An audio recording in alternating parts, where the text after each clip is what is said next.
Hey, welcome to Office Hours, everybody. Welcome. Let me know if you can see me and hear me okay, and we will get this show on the road. Happy Thursday, and thank you for the flexibility from our normal Friday time. I had some plans for tomorrow that were a little bit unusual and impossible to change the timing of, so Thursday it is. So thank you for the flexibility and thank you for joining. Hey, what's up, Sadiq? Good to see you. Welcome, everybody. Welcome to Office Hours. If you are not familiar with Office Hours, this is pure Q&A, which means I don't have any agenda other than to try and help out and answer any questions that I can. And so I will field comments as they come in. And also I will put a link in here in a moment for anybody who wants to join me on camera and have a little bit more of a conversation. What's up, Terry? Good to see you. Patrick, good to see you. Welcome. Welcome. Let me go ahead and drop that link in here real quick. So anybody that wants to come on camera, if you have a longer question, needs more discussion, needs more context, back and forth, screen sharing, any of that type of stuff, feel free to join me on camera and we'll have a conversation. Otherwise, if the question is a little more simple and direct, where you're not able to hop on camera, you can just type it into the comments here and I will take them as they come. I will also go into our members area. If you are not in our community, online community, please get into the online community so we can meet up with you there as well. Terry, I see you back there. You want to come on board? Awesome. How's it going, sir? Ooh, nice San Francisco 49ers logo in the background. I like that. Got my Sunday season ticket all ready to go. I'm getting excited. I love it. How you doing? I'm doing really good. Getting a lot of stuff done. Good. I just had a couple of quick questions. I've been putting my marketing stuff together. I got my social media for the next 30 days scheduled on the social planner. So feel like that's a big step forward as far as my marketing goes. Heck yeah, that's awesome.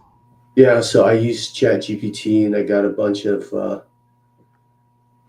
posts made, social media posts, and then I figured out how to use the social planner. Is super simple, so awesome. It's very cool. So I had a couple quick questions. First of all, on the pricing, like I've been working on my pricing. Yeah. Every time I listen to your recordings and stuff, I keep raising my price because we're giving away everything, but I also feel like it's like underpriced, and I've gone through this before in another life, basically, and it's like if price is an issue, I don't want to deal with it. Yeah. So I've got that figured out. But my question is, like, on the packages, like if somebody comes in and the basic package, they have 3 employees and I give them a $30 credit to cover, the 3,000 and 30,000. When they start going over that because they're growing their business, do they move up to the next package? Is that, or if they add more users, is that? Yeah, that's the idea. If they add more users, then they would move up to the next package, and or there is probably a point where if you've moved up the amount of credit that you're giving in that next package, there is an amount of usage where at some point the charges that they're getting for the extra usage, it probably makes sense for them to just upgrade to the next package so they get some more credits. Probably gives them a little bit more price, stability. So those are the 2 primary drivers that are going to make them move up. So if I price things right, I'm looking for a 65% margin on the usage. I know what the rates are in HighLevel. So basically, if I tripled the price I'm charging them, instead of 60 cents, it's $1.80. that credit should cover them up to that amount, and then they'll just start paying more, and it just makes sense for them to move up, right? Yeah, exactly. Yeah. And I think so. One thing, so 65% gross margins is critical on your core service packages. So let's say you have a 497 service that includes, XYZ things that you're going to be doing for them. You want to make sure that you have 65% on that core package. On the additional services, the resale services, I mean, I love to throw out the general 65%, margin sounds great for everything. But honestly, if you had lower margins on those services, it would still be okay to me because you're getting your gross margins, all of your overhead, you should be getting your profitability, everything covered in that core package at 497 because you have those proper margins. Everything that you're getting from the resale services on top of that, it's kind of just cherry on top.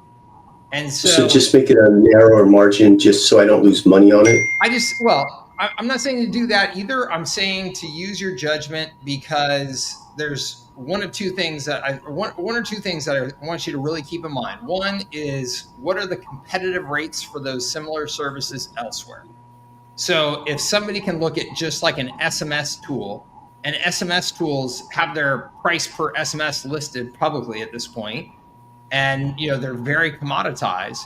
And so if they look at that and then they look at yours and you're like triple those market rates, then obviously somebody could be questioning that and starting to look elsewhere. Also, customers are just price sensitive, and total spend sensitive. So if all of a sudden they're spending much more on usage, it's $497 for the base package, and then they're spending another $400 on usage, that could be something that was completely unexpected from them, and that could really increase your churn rate. Right. And it could be totally unnecessary. You could have lower margins on those services. So instead of spending $497 and $400, they're spending $497 and another $190, and then they're sticking around for years, versus those numbers start to creep up higher because you're soaking more margin out of it, and your churn rates could go way up. So it's just, I'm not telling you yes or no on the margins on those services and what exactly they have to be. I'm just saying, use your head, look at some of the competitive rates of other services, and be careful that we're not getting so excited to kind of, margin the heck out of these customers that we end up shooting ourselves in the foot because churn rates go through the roof. Okay, I think just as I add them and they start working, I'll see what's happening and make adjustments so that I don't scare them off. Yeah, I think that's a great idea. On the prime the pump, I'm putting this marketing together. So what I'm doing, prime the pump, basically what we're doing, if we're doing social posts like I'm doing Facebook every day, when I put the post up, are we boosting every post? Or no, not necessarily. I would be looking at boosting the posts that are kind of your primary posts for interest and credibility, really. So and so what I mean by that is not every post that you put up there is going to get the same response, right? And so let's say you post 3 posts up there and you see one of them's getting a lot more attention than the other 2, boost that one, right? It's already showing signs of life. People are engaged with it. Now, if you're just starting and you're just starting your social presence and you really don't have any following, then initially what I would do is I would make sure you are strategically posting posts that you want to boost. So if you're going to write some excellent blog posts on why marketing systems are game changers for small businesses, I mean, that's clearly a post that you're writing to create some thought leadership in the market, to get some attention around your services. So yes, boost that sucker, and do 10 of those posts and boost them all, because the point is you're just trying to get out there and get visibility with an audience and start to gain some following. So when do I start doing the different ad sets where I'm putting the same post against each other, with the variations on the headlines, the images?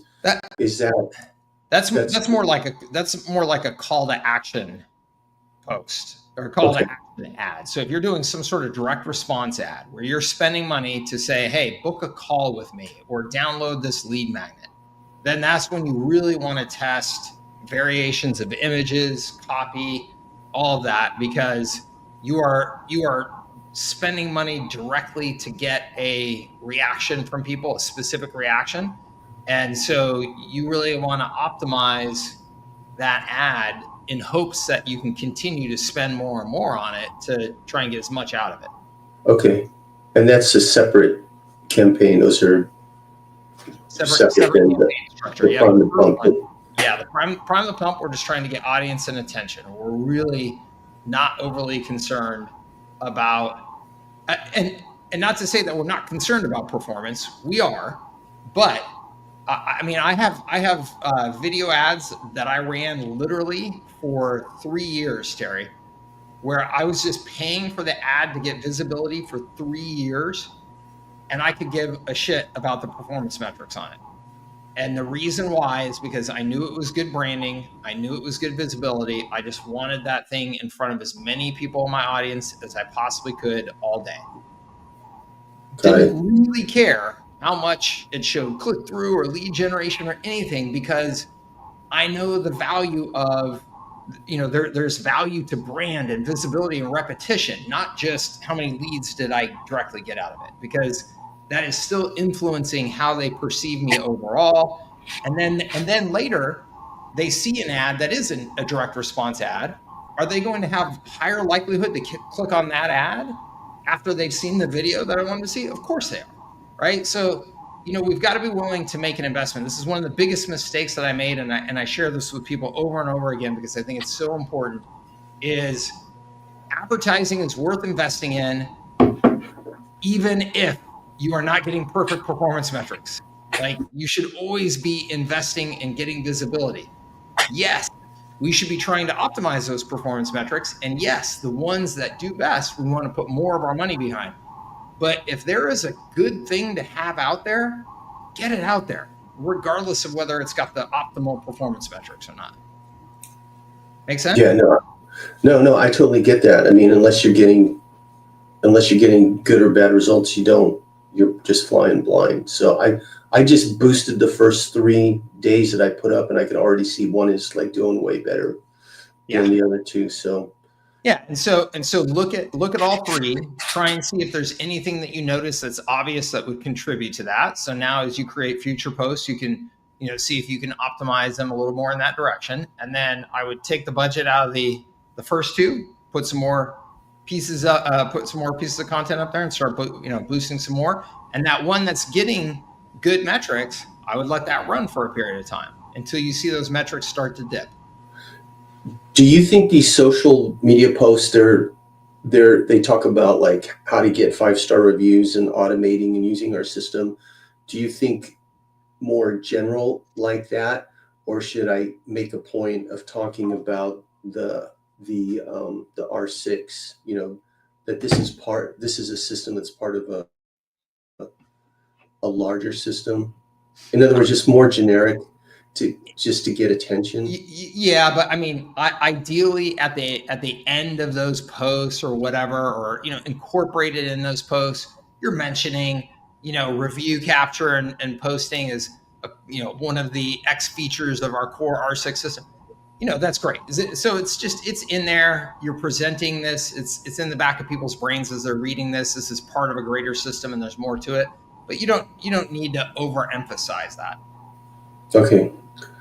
And then, so the next step for me is to set up the cold email campaign. So, do you recommend using, you recommend using Reply. So I'm looking at that. But you also talk about UPEX, right? So is that a different way to do it, or? UPEX is for running ads. Okay. Okay. So I'm already running ads, so why would I use UPEX rather than just do it the way I'm starting to make it myself? If you're just running ads for yourself, you don't need UPEX. You can just run ads yourself. Okay. If you were running ads for customers, I would tell you to look carefully at UPEX. Okay, I got that. All right, so just do that. And then I know you talked about this last week, but for the R6, there's new material coming out on that, like the lead magnet we have right now it's in the R4 marketing snapshot. Would you advise us just to use the R4 right now until it's updated? That's fine, but the R6 is updated. Oh, It's it there. is? Yeah. Yep. In fact, if you go into any of our membership area now, it should take you to the R6 directly. I think even any of the old R4 links, I think will take you to the R6 at this point. So do I find that in, if I've got your snapshots, recent snapshots, wouldn't it be in the funnels, right? Be in Is high that, leverage agency. Oh, you're talking yeah, about the actual assets, the lead magnet assets. yeah, If you go into high leverage agency and look in the marketing section, look in the resources section, you'll find them posted there. okay, Yep. Because okay, you're going to want to grab that and do some modification of it, right? Put your name, put your logo, all that type of stuff, and then you'll put it into the actual funnel and sequence. okay, perfect. Thank you. Awesome. All right. Good to see you, sir. Go Niners. It's good talking to you. All right. You too, Terry. Michael Booker, I see you back there, my man. Give me 1 second here. Let me answer some questions over in the comments, and I'm gonna get to you. I love it. He's got his actually that's the Apple. He's got the Apple. I was thinking he had an Oculus. No, he's got the Apple on. Hold on here. Let's see. Patrick, do I know anything about the MCP inside of HighLevel? I do not myself, Patrick. I'm sure that my team does, and I can ask them to put together something on that, but I do not personally yet. JB Media. Okay, hold on. I see you reposted it. Give me a second. Target Stream Media says, question, been working with Go high level voice agents, but have been experiencing application errors and latency versus the same prompt running a VAPI with 11 Labs voice works great. Anyone else or me? I have not had that experience myself, so I cannot say. I don't know if you're doing something kind of sophisticated with it or what you're doing, but I haven't had any problems with it. I would love to see a case study example of an agency built out aligned with your methodology, if anybody is willing to share. I don't know that we have any case studies of, honestly, I've never put together a case study. I don't know that we have any case studies. Just signed up under your last week, learning a lot of, a question I have is this monthly recurring credits or is it a one-time? That's monthly recurring credits. Yeah, monthly recurring credits. Yep. So when you design your package in the SaaS configurator, ask you if you want to put some dollar and credits in there. You do. That's every time that you bill them, they get new credits. Okay. Good day, Travis. Good to see you. If you didn't have 2 nickels to rub together but could retain your experience and skills, what would you do and how would you do it? How would your strategy change if you had 6 months expenses to start with? Travis, that's a great question. Let me start with the second half of that. How would your strategy change if you had 6 months expenses to start with? The only difference in my strategy at all would be that I would invest in ads from day one and continue investing in ads. I wouldn't spend a lot of money. You don't have to spend a lot of money on ads if you're building an agency on a local level. You really don't. I mean, if you're spending $500 a month, you're doing pretty darn good. If you're spending a handful of thousands of dollars a month, you're like all over that market. And I'm talking like a market like the size of San Diego. If I'm spending a few $1,000s a month, everybody is seeing me. Okay. And I can vouch for this. Like literally when I'm spending that kind of volume and I'm doing like some sort of face to camera videos like this as ads, when I go out in public, I have people going, "Oh, hey, you're the guys, I seen that." And I'm like, yeah. I mean, it's so a few $1,000s a month, you can bombard a local market. But even like I said, just $500 a month, you can get a long way. So that would be the only difference, honestly. Otherwise, I would do exactly what I have outlined for you guys to do in all of my programs and all of my training. Okay. Which is one, to acknowledge that the way that customers find you and build trust with you and decide to buy with you in today's world is content, and that content primarily shared on social media.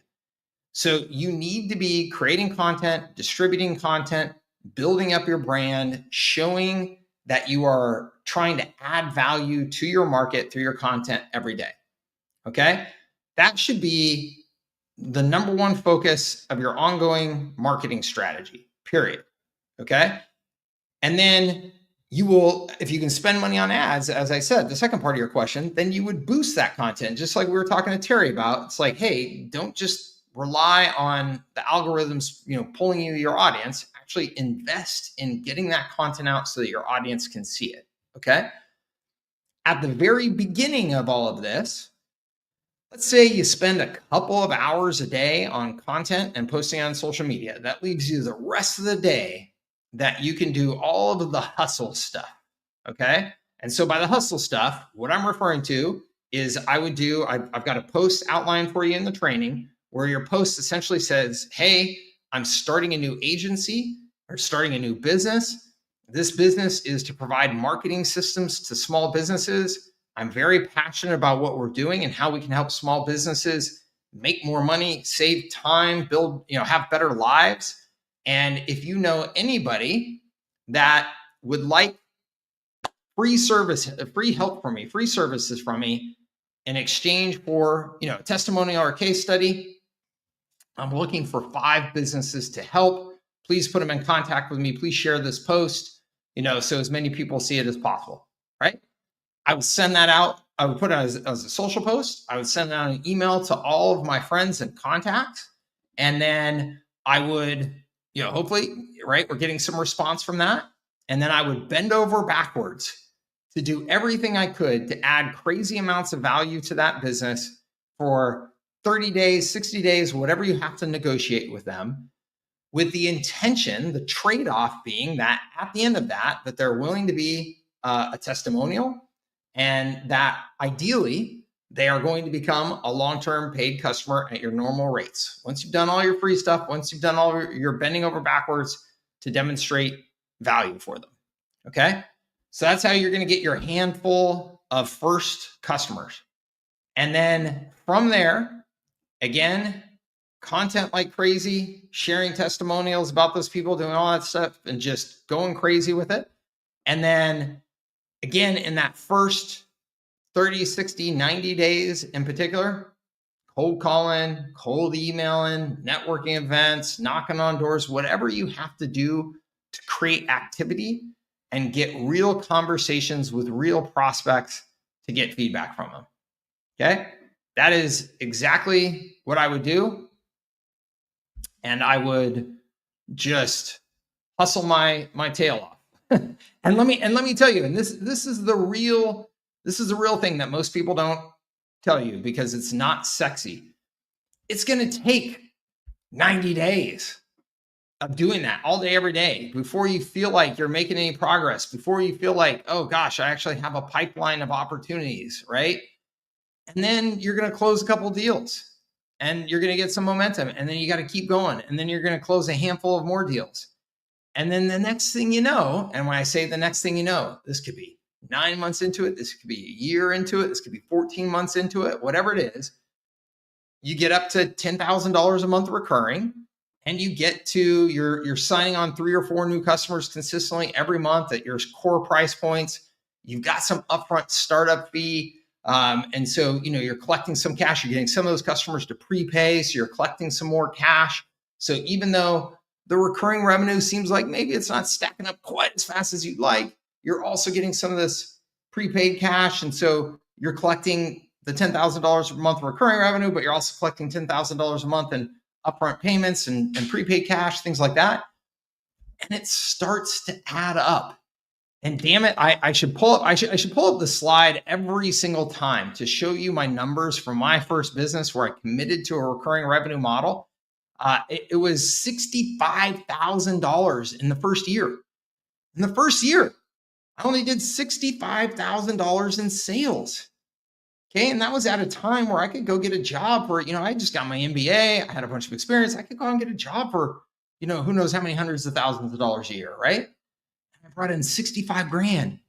Okay. But then it went from 65 grand to like 650 grand to like 1.8 million to like 3.8 million. Okay. And at the end of 4 years, you're going, oh, 3.8 million. That's a real business. And that's recurring revenue, right? Recurring revenue. So you just got to put your head down and commit and stick with it. And that, whether you have 6 months of expenses or not, I would do the exact same damn thing. I would do everything you possibly can to conserve that 6 months worth of expenses that isn't shooting yourself in the foot. So in other words, invest in the ads. That's the thing you need to do. But otherwise, keep as much of that money as you possibly can. Okay? I hope that helps you. Booker, my man, I'm bringing you on. Yes. Yo, how's it going? Good. How are you, my man? Hope this isn't too much of a distraction. Can I you hear me all right? can hear you great. How are you, sir? Perfect. Good. How you doing? Good. Where are you at? Are you in London or whatever? No, I'm back home. Had to get back for the kids. School started. Right. Dogs needed tending. So for anybody who doesn't know, Michael Booker, one of my all-time favorites. He started out as an employee of mine at my business many years ago, and we always hit it off real well. And then he was a customer of training and all that type of stuff. And now here he is, a successful entrepreneur doing his thing. And where you were just in what? Paris and London, traveling around? Is that right? Yeah, we did Paris and then we did London for a couple days. Yeah, I love it. Did you have a great time? Want to go back as soon as possible. It's partly why I'm here. That's awesome, man. How can I help you? What's going on? All right, so I just went through the entire Fast Start, HighLevel Fast Start agency over the last couple of days. Yep. I mean, amazing stuff as usual. Thanks, And part of it was very reassuring because, I mean, back to your Everon comment, literally the same business stuff that I was doing at Everon is the same stuff you're teaching now. You're just applying it to go high level. So That's right. it's reassuring in the sense that the business stuff doesn't change. It's legit and it's just a new tool. So to that point, as I'm getting started in high level, I have kind of a couple general questions and then one around package design. Yeah. So getting signed up under you, I see there's a 14-day trial, but I also see a 30-day trial. Is there a difference between the two? Why would I choose 14 over 30, or what's that about? Yep. The 14-day trial is for the $97 plan. So it's the entry-level plan. And then the 30-day trial, I think, is at the $297 or $497. I think it's at the $497. Honestly, the only reason I even offer the 30-day trial at the $497 is because people get so excited about a 30-day trial and they ask for it. And I got sick of explaining myself and saying no. Because really, what I suggest to everybody, just start with the 14-day trial at $97. That way, it's at the lowest price plan. It gives you a little bit of time. If you don't get everything done that you want to get out of it in 14 days, you're only getting charged $97 a month. And so it gives you a little bit more time. And you can always upgrade to any of their plans at any time. So there's really no good reason to commit to the $497 unless you're just like, hey, I'm ready to go. I have customers. I'm going to turn this thing on with its full capabilities. And that is the only exception, Mike, is that the $497 plan has the full capabilities of HighLevel from a white labeling perspective and from a reselling of all those additional services. And so you can create the SaaS packages with the credits and do all that type of stuff at the $497 level that you can't do at the $97 level. So what I tell people is do $97 just to get the basics of the system set up. Make sure you understand the system, navigate around, play around with it a little bit, go through my training, set up your sales process, all of that.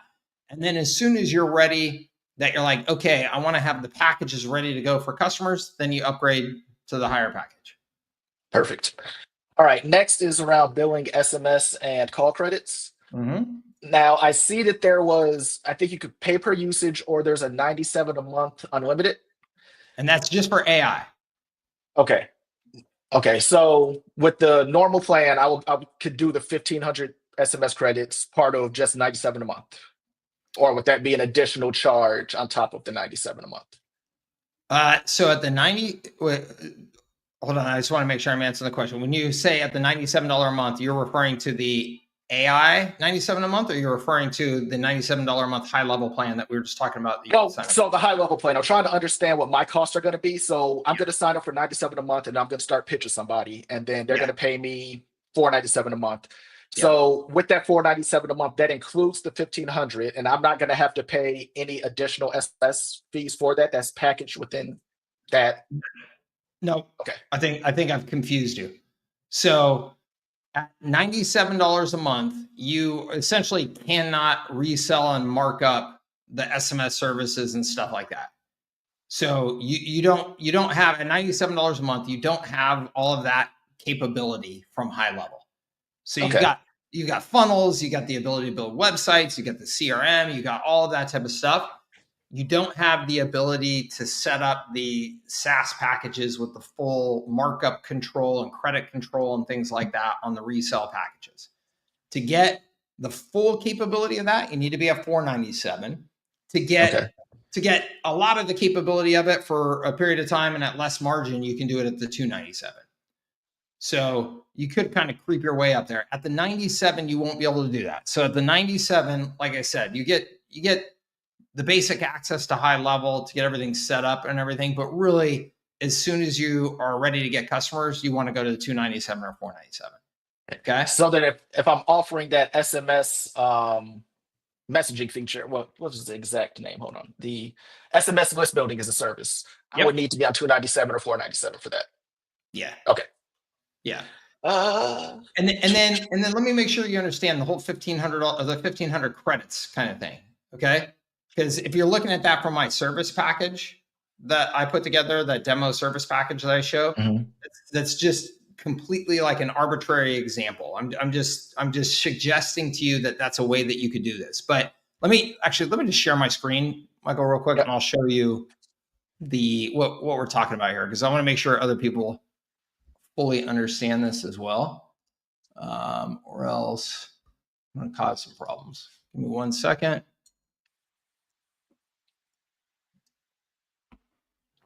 How many hours a day you got that headset on? Pretty much all day.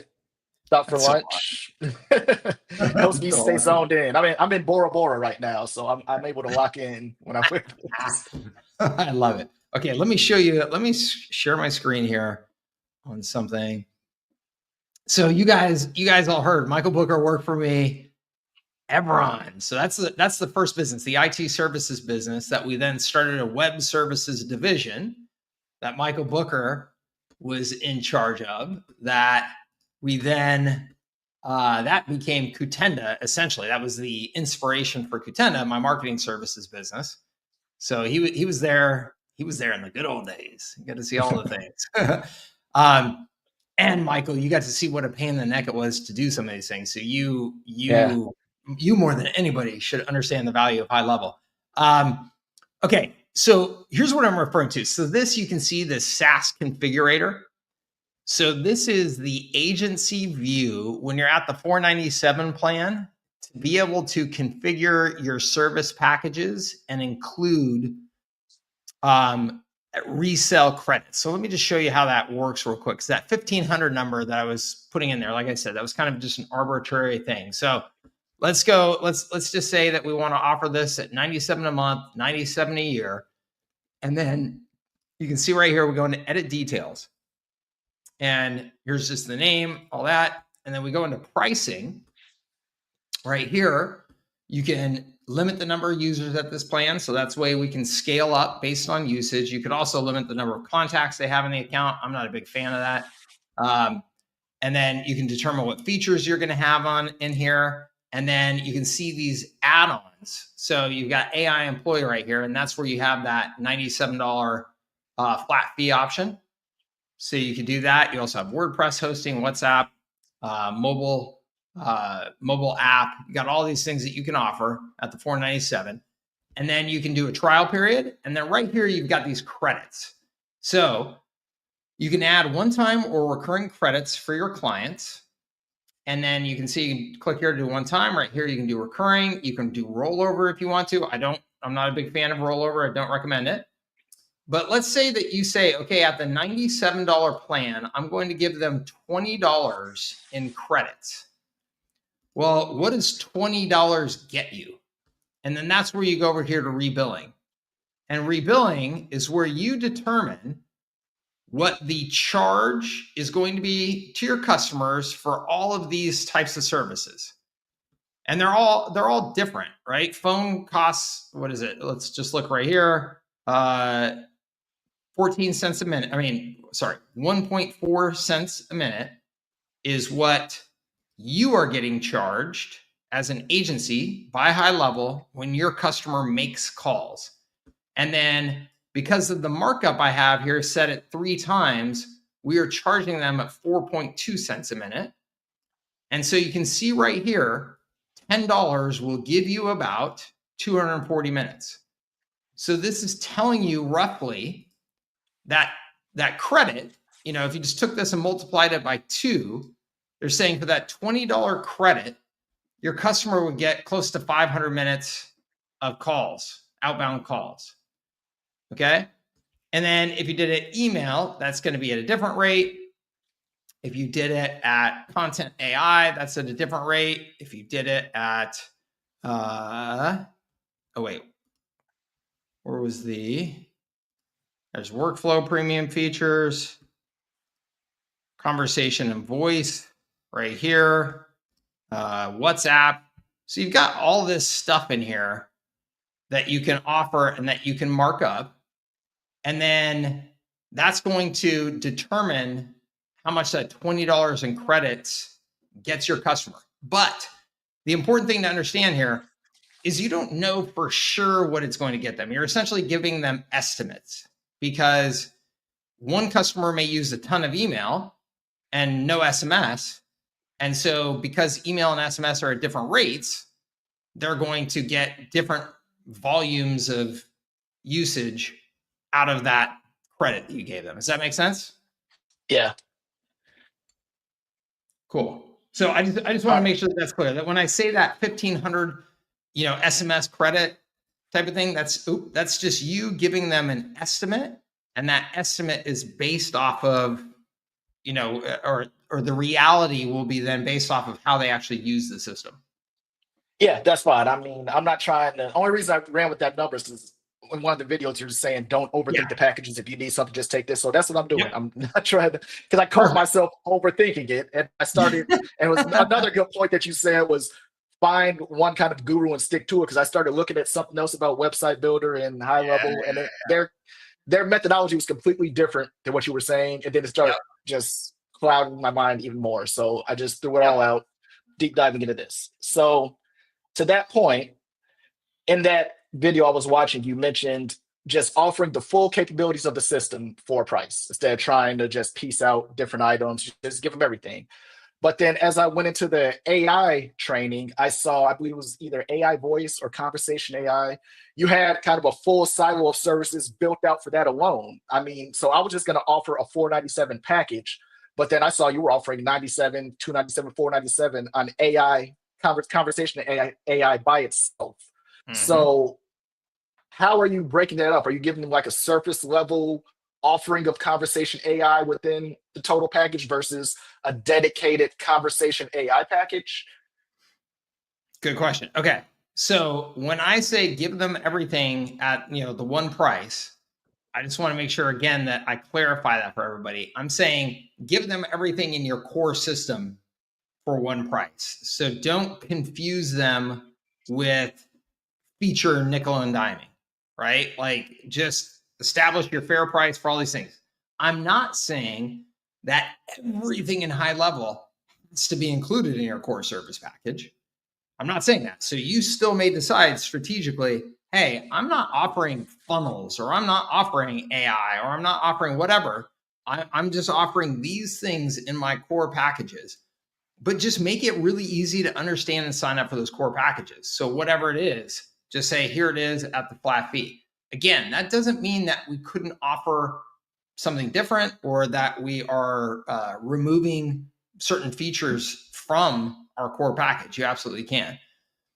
That being said, the reason why I show those separate AI packages is because I believe that AI by itself, packaged by itself, is a powerful enough value proposition that could be all you offer, essentially. Just offer the AI capabilities and basic CRM, and conversation capabilities inside of HighLevel, and like that's it, because that is such a powerful offer. And then if I were to put those things together, so if I were to say, hey, I have a core a core package that includes AI, but it also includes all kinds of other stuff, I would just have that completely baked into the price of that package. But I would probably then just have a higher level version of that for the unlimited use. You know what I'm saying? So just like my normal packages where we're reselling SMS, we're reselling whatever, all the things that we're reselling, I would have AI as a capability that we're reselling. And then I would have an unlimited use upsell version of that. So we'd go from $297 to $497 and you get unlimited use, something like that. Does that make sense? Okay. Yeah. Let me see. Okay. Looks like the last question. So you mentioned how to get started, and you were on a webinar with Sean Clark, whoever the HighLevel guy is. And you mentioned to get started quickly is find somebody that you know in your network and say you're just going to do this stuff for free. Yep. So I have somebody like that, and I could potentially have a couple others. And I'm thinking with the initial 97 account, you have 3 sub accounts. Would it be beneficial to use all 3 sub accounts on 3 clients for free, or do 2 and do 1 for my business? Do 1 for your agency. Make sure I always recommend the first thing that you do is use 1 sub account to set up your agency, set up your website, set up your sales process, everything inside of HighLevel, so that you are operating your agency out of it and it's all set up and ready to go. And you can then you're using it. You have that experience. You have the ability to open it up and show people, hey, look, here's how I'm using it every day. That should be step 1. Then use the other 2 sub accounts to start bringing on customers. Okay. I believe. So AI voice and conversation AI, those are 2 separate things, correct? AI voice is for calling, and conversation AI is the chatbot? Yep. Okay. All right. I think I am good on that note. I'm looking like into space. I'm looking at my notes, but yeah. That's cool. The wall is anyway. All right. So yeah, that's all I had today, man. That's awesome, man. Well, it's good to see you. I appreciate you coming here. Yeah, no worries. I'll talk to you later. Okay, man. Take care. Bye-bye. Right. Bye. I love that. One of my favorite. Oh, sorry, Dawson. I'll get you back here in a minute. One of my favorite things in the world is having old members of my team that are still around in my universe, and we had a great time. We had a great time building those businesses, and it was intense, right? Because things were growing fast, and we had a cool team, and just a fun time. And I keep in touch with a bunch of people, which is great. Let's see here. I want to know if you have any CSS solution you supply to your affiliates. No, I do not. You've mentioned your team in the Philippines. Do you have resources you can share? Or do you have a way to access a team through you? No, I do not. No, I don't. I don't have any team for you to access. I don't have any outsourced service offerings like, pay us $497 a month and we'll support your customers. I don't have any of that stuff. No. From Israel about the RTL support of HighLevel. Saw your question about the RTL support of HighLevel. I do not see any question about that. And I do not know, unfortunately, what you're referring to. Sorry. As it relates to website templates automation, yes, I provide a bunch of, I provide a snapshot that's got a whole ton of workflows, campaigns, website templates, landing page templates, all that in there. Yes. Also considering coming to Dallas in October. Can you share your link for that? Yeah, absolutely. Thank you. Lower cost offer anytime soon. I don't think that there's going to be a lower cost offer for that. I don't think so. I can't say that with 100% certainty. But I do not think so. And I say that because I think that they will sell out, and they go all out in terms of their investment in this event. They really do. Like, it's a I just shared the link in the chat. That's it right there as well. And thank you. It's a fantastic event. Like, they really go all out in terms of food, entertainment. It's very, very first class. And I know they spent so much money on it. I know in the first year in particular that I think they had just brought on some investors for the first time or whatever. And the investors were like, you can't do that anymore. And they were like, the hell we can't. We are doing it. So they have not taken their foot off the gas at all. But I also think that they are charging, and they're charging a fair price. And I don't think that they're discounting that. So I hope to see you there. Going to cold call. I'm going to do the cold walk-in B2B route instead of paid advertising. Anything you would change about your approach or training? No. I would just say, go for it. Good luck. And do I think you will reach your financial goals faster? No, I do not. Unless the only exception I could say to this is unless you are selling in a very concentrated area to a niche where there are lots of those businesses in that very concentrated area. So I actually just shared a case study in the last couple of weeks on Toast. Toast provides marketing tools and services and other tools and services to restaurants, and they've grown tremendously. I think 1.4 billion a year now in annual recurring revenue. And they do sell in person by canvassing areas, territories. But the reason why they found that they can do that so well is because in a city like San Francisco, New York, there's such a high concentration of restaurants inside such a small area that you can literally walk around in a 5 block by 5 block area of the city and spend all day getting in contact with those business owners because there's so many of them in such a concentrated area. So if you're doing something like that, then it could work. Yes. If you're telling me that you're going to walk in the door at plumbers, that's your niche. And you're going to have to drive 20 minutes to get from this plumber to that plumber, and then 30 minutes to get from this plumber to that plumber, and you have no idea if they're even going to be there.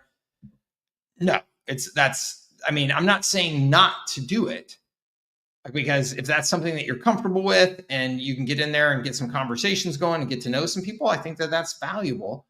I'm just saying I would never do that just in place of advertising like you're suggesting. I would do it in addition to advertising, because it's just, you're going to have such a low volume of contact by doing that that's a tough road. Okay.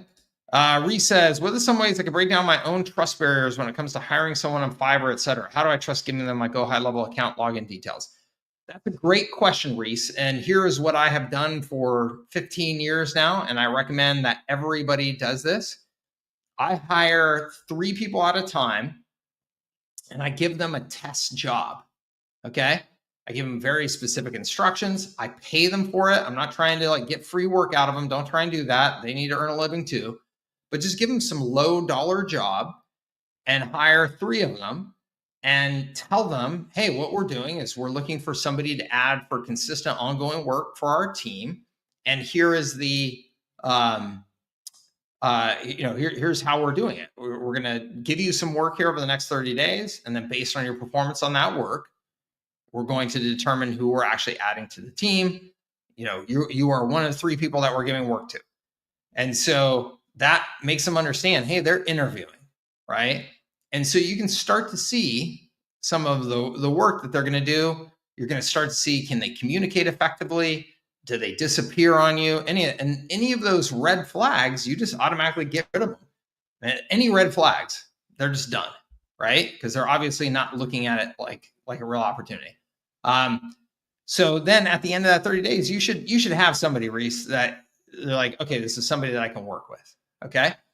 And then I would also be looking on those platforms. On any platform, they have reviews, they have comments from past customers, they have the number of jobs they've done, the amount of hours they've worked, anything. So obviously look at all of that. You should look at all of that to find your 3 in the first place, right? And then in terms of giving them access to things, I would make sure you're using like 1Password or LastPass or one of those password management tools where you can give them a temporary password access, right? So you can create like a temporary password that's only going to be used for a certain period of time and then it expires. Do something like that just to ramp up your security. But honestly, like, once you, in my experience, once you've found somebody like, for me, I've just had such great experience in the Philippines. My team in the Philippines is amazing. I love them to death. They are, 10 plus year members of my team. Like I give them access to everything and I never have any issues. So obviously, if you are going to have anybody working for you, whether it's a person in the United States sitting right next to you in an office or somebody across the world, there is a level of trust that has to go there, right? Doesn't matter. I mean, you'll get ripped off by somebody here in the United States just as much as you can get ripped off by somebody in the Philippines or overseas or whatever. So it just kind of is what it is. But of course, put in, the right tools and stuff to make sure that you're doing sensible precautions. I think the other thing as well is like, I haven't used Fiverr in quite some time, but I'm sure that they have this. Like Upwork has screen recordings. So you can make them, hey, you got to have your screen recording active the whole time. So anything that you're doing for me is being recorded. And you can be reviewed, like, those types of things. Let's see here. You get 3 sub accounts. You can build a customer directly to stop market up. Yeah. Yep. What's up, Dawson? I have a few clients that I currently host on Hostinger. For new clients, do you recommend to buy domains directly from HighLevel, or does that matter? I would do everything through HighLevel that you possibly can. And the reason why I say that is not just to put more money into HighLevel's pockets. It's because when it comes to service delivery and service management, the more efficient and simple that you can keep things, the better it is for your service delivery quality and for your margins. And so if you can do everything through HighLevel that you can do through HighLevel, I would do it. The only case to me that you could possibly make for why you're going to do something outside of HighLevel is if you were like, oh, I don't think HighLevel has the infrastructure to support my customers and provide stability and security. That excuse left the building years ago. I mean, HighLevel has huge infrastructure at this point. I mean, they're the number 1 marketing platform by users in the world now. So they've got insane infrastructure. Okay. Oh, right to left. Got it. I have no idea on that, honestly. You just have to contact HighLevel to ask that. Any bonuses for us if we sign up through your link for the summit? If you are not currently a HighLevel customer of mine and you don't have access to my bonuses like high leverage agency and stuff, absolutely sign up for the summit and we'll give you access to those. Okay. So just when you sign up, make sure and send confirmation to my team and we'll make sure that happens. If you are already a customer of mine, you already have all my bonuses, so I don't have anything else to give you. Yeah, I got it.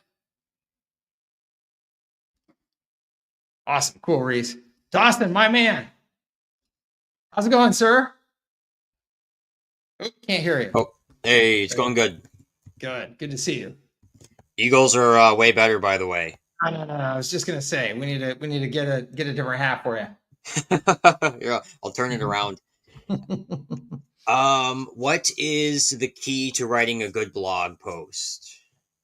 Key to writing a good blog post. That's a great question. I would say the most important advice that I could give to somebody who is just trying to figure that out would be to follow a template as an example. So I don't know, Dawson, like I can show you here real quick, but I have a bunch of templates that I created for customers in my programs. So let me just share what this is. You'll be able to see it so you can see what I mean, which is, that there are certain post structures that are proven to work. As an example, a how-to post, right? How to do X, Y, and Z. It works. People are attracted to them. And there's a formula for writing them, right? So here's the formula, the headline. And then in the first sentence, you're going to tell the reader, you're going to explain how to do X, Y, Z. Next, explain to the reader why they should want to learn how to do this thing. What benefits come from it? What can they expect as an outcome or reward? Now say, unfortunately, and then tell the reader why so many people don't. And the first subhead is primary reason why, give the reasons. And then here's how, step by step. And you're just going to go through and be super specific. Now, obviously, there is a lot left out of that could be there in terms of, put some screenshots in here. If there's something that you could have screenshots, or, have an actual checklist of do these, X steps. Depending on what it is that you're teaching, you could have those things in there or not. The point is that you should not just sit down and go, what would make a good blog post? You should look at the proven formulas, proven structures, and over time work in a variety of those types of structures. And then deliberately think about, hey, what posts am I going to write? What structure am I going to follow? Why? And then, go through the process of completing that. And then, in addition to that, obviously, how compelling your headline is, how compelling your sub-headlines throughout the post are. Those things are very important to get the person reading and keep the person reading, because even if you write the best blog post in the world, if nobody reads it, then kind of what was the point? Okay. Yeah, because I've been doing features on local artists or local people who coordinate events, and then I've written a couple drafts, and my my coordinator, the culture coordinator, likes it, so I think I'll just keep doing that. I kind of write it in my own voice subjectively, and then it's like pretty much three big paragraphs, and then near the end I do like the top 3 things I've learned. And then at the bottom I do a bumper. I'm like, hey, reach out to me at my email, this website, and good. Have a follow-up plan for that. That's awesome. And if you look at like the blog of somebody who's like a serious hardcore content marketer, like a Neil Patel, I've shown him off a couple of times here on these calls, his blog, because if you look at his blog, you can see that he is very deliberate about making sure that he's getting out of this blog what he wants to get out of it. So if I go over here to look at his blog, you're going to see here, this is an ad that's an ad for his services. This is an ad for his services up top here. That is an ad for his services. That is an ad for his services. That looks like a blog post, but it's really an ad for his services. These are all actual blog posts. You click into one of these blog posts, there's an ad for his services, right? There's an ad. There's an ad. You keep on going down here, there's an ad, right? So there's an ad. Down here at the very bottom is going to be like what you were talking about, with some sort of bumper and, hey, here's who I am and how I can help you, and that type of thing. Let's talk, right? So one of the biggest mistakes that you can make is assuming that somebody is going to get all the way through your content. I would use some ads like this throughout the content as to have some call to action within it. Because if you watch a heat map, the far majority of readers will not actually make it all the way to a blog post, all the way to the bottom. So, consider incorporating those throughout. Okay, because I can track like the amount of people who are on the website, like who read it. And there's probably more options I haven't seen yet in terms of maybe the time they spend on it or what they do have. But I know I do have a comment section at the bottom. I do have people commenting on it, and I respond to all the comments. So I guess that's a start, and I'll take that feedback and turn it into the next one because I have to write about a dozen by the end of the month. And I'll just get it done, and I'm fired up right now, so I can go and do that. I love it, man. That's awesome. Keep up good work. Yeah, thank you. One more question. I was just wondering, like, what would my life look like in 30 years with like all the people I meet? I have a big stack of business cards. I've been going this entrepreneur path. I just imagine my life would be so much better when I keep doing this, other than just maybe being very quiet or just passive or doing whatever, drifting off. I think that this is a very positive thing to do. I agree. I think that I agree, which may not be any surprise since I've invested in going down the entrepreneurial path as well. And so I would not do that if I didn't think that it was going to lead to something that was more beautiful than the alternatives. And I would say, if you have you ever heard of the book or read the book, Outwitting the Devil by Napoleon Hill? No, I've read Think Rich by Napoleon Hill, but I haven't read that one. I'll type it in here. I think that I've read a bunch of his books, but I think that Outwitting the Devil is my favorite. And you mentioned the word drifting. And one of the reasons why I love this book is he talks about this concept of definiteness of purpose. And that most people live lives without definiteness of purpose, that they drift.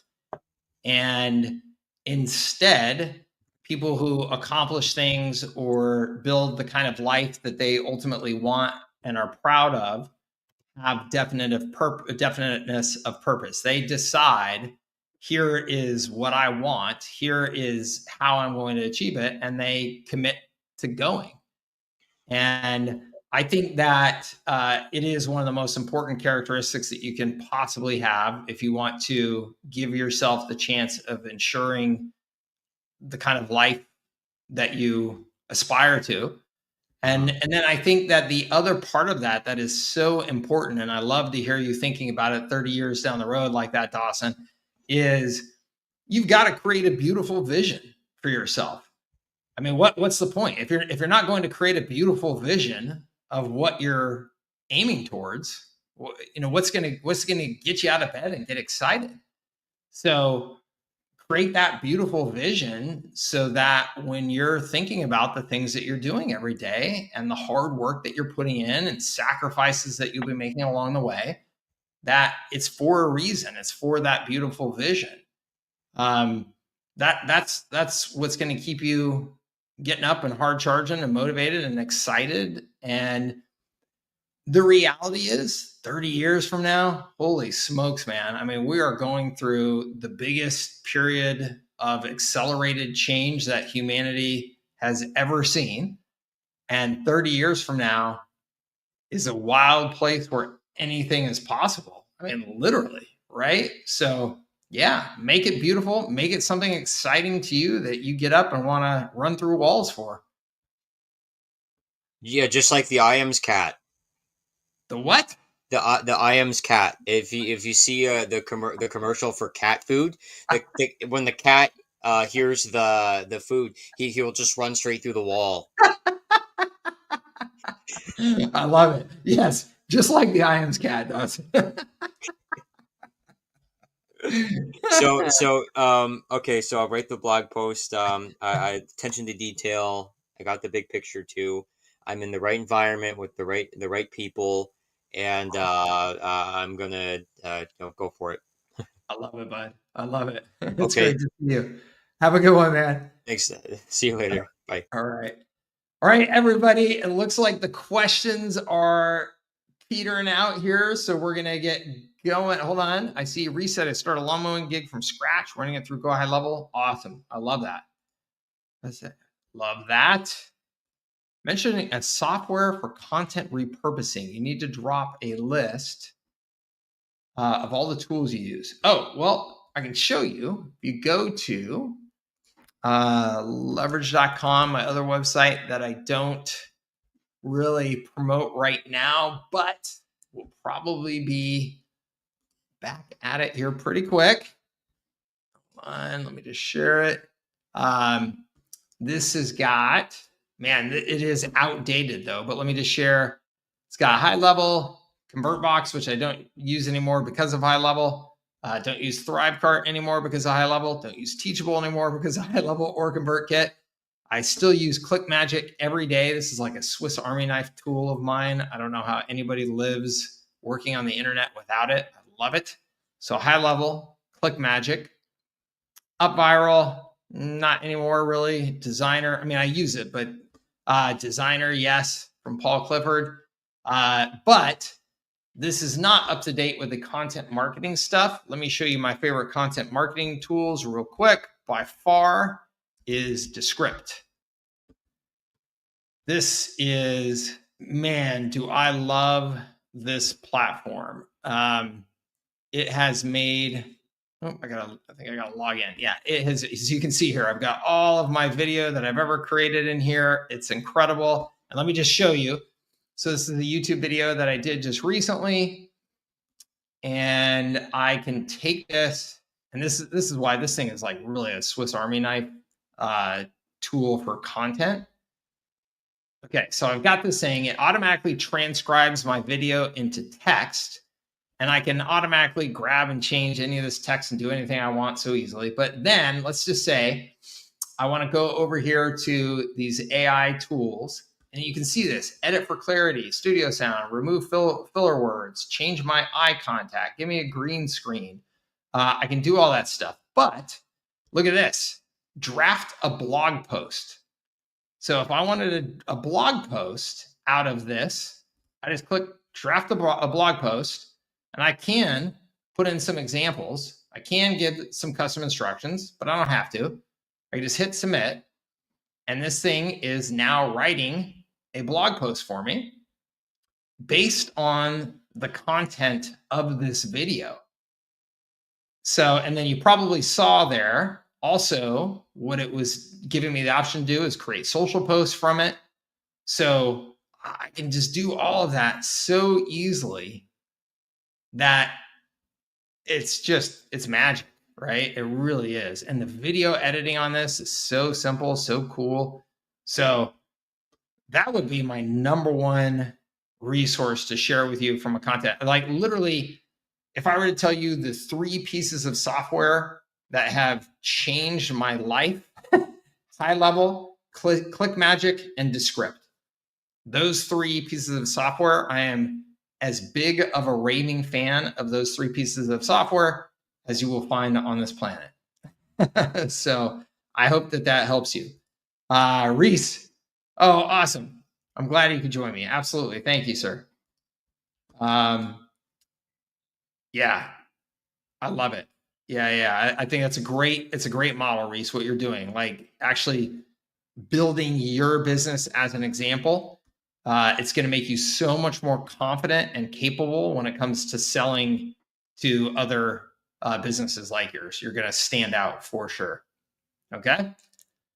Awesome, everybody. Have a great week. Listen, next week, there will be no office hours because I am traveling almost all week.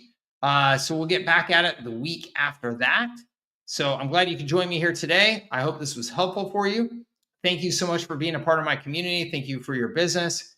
And if you have any questions here over the rest of this week or next week, please post them in our online community because even though I won't be having a call, I'll be jumping in there. My team will be jumping in there. almost all of next week, though, I will be completely offline. Starting Wednesday, I will be completely offline for the rest of the week. It will be a true no work vacation. So just be aware, though, that my team is in there and glad to help. So please post your questions in there. Or if it's anything that is specific to your account, technical support, billing support, anything like that, please email help@servicesthatscale.com. And again, my team will make sure and take good care of you. Okay? Thank you very much, Vicky. I appreciate it. Thank you, Reese. Thank you. Thank you, Patrick. Thank you, Carlos. Awesome. Great to see you, sir. Thank you, Dawson. Awesome. Everybody have a great rest of your week, and we'll talk to you real soon. Bye-bye.